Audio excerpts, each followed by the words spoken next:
Aman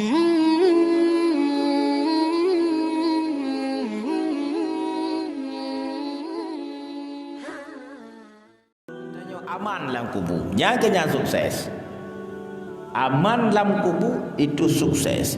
Jika presiden di dunia itu bukan sukses. Jika camat, jika pengusaha, jika ulama itu bukan sukses. Tapi sukses dan tidaknya seseorang pada dalam kubur urangnya aman daripada soal mungkar wanangkir. Menyelam kubur hana aman. Jika presiden, kupu presidennya. Jika ulama, kupu ulamanya.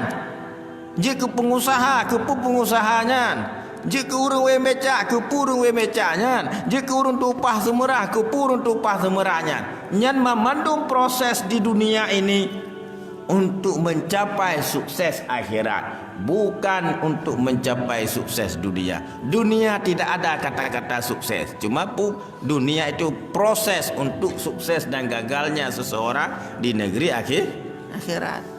Sukses akhirat lep lagu bu aman daripada soal mungkar wa nangkir. Itu yang sukses. Hidupnya hana yang sukses. Hana yang sukses. Dan di dunia tidak ada yang gagal. Hana yang sukses, hana yang gagal di dunia.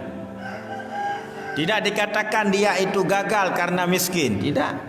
Tidak dikatakan dia itu sukses karena kaya. Tidak dikatakan dia gagal karena dia pembantu, buruh kasar. Tidak.